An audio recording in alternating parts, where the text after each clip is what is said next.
for example, 5, we're asked to simplify these things.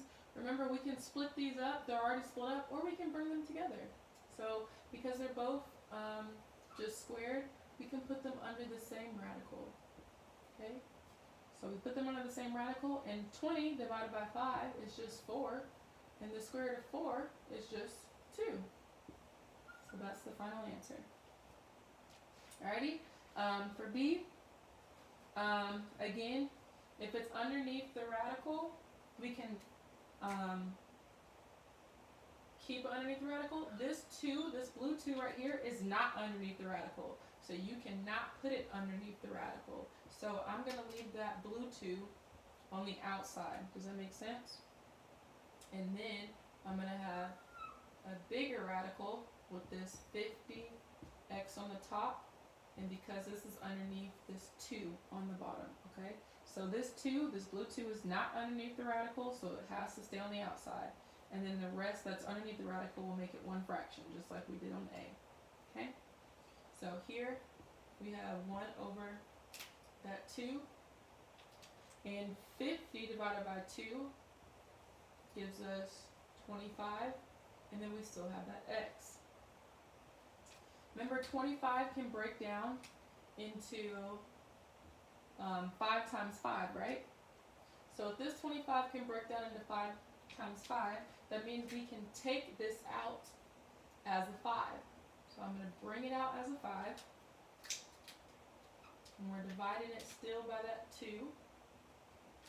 And then it leaves us with this x on the inside, okay? And this would be our final answer. So again, this 2 is not underneath the radical, so we have to leave it on the outside. This stuff can combine into one radical. 50 divided by 2 is 25. The square root of 25 is 5, so we can pull it out, and it leaves us with the x. Okay. For C, we'll do very similar to B, except in this case, this 7 is on the outside, so we have to leave it on the outside of the radical, okay?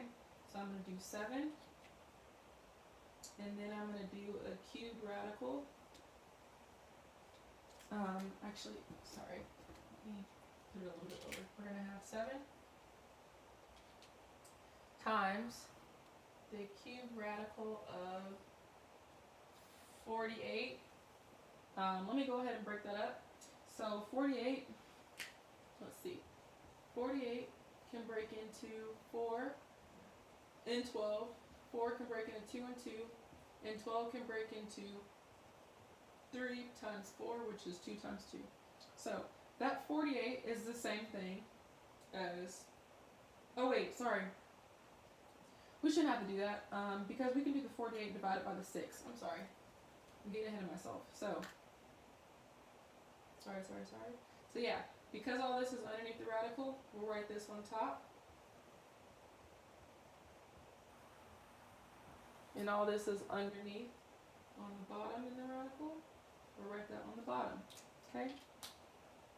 And now from here, we can do 48 divided by 6 underneath the radical, okay? So when we do that, I don't have any space over there. Okay, when we do that, I'm going to leave my blue 7 on the outside. We still have our cubed root. I'm just simplifying right now. 48 divided by 6 is 8. So that 8 is going to go on the top. And then next we have our x's. The x to the 4th, there's no x's on the bottom. So this x to the 4th just stays on the top.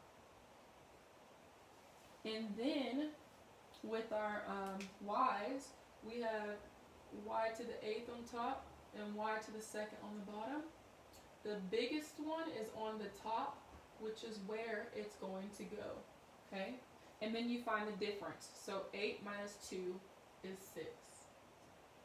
Okay, so there is no more bottom.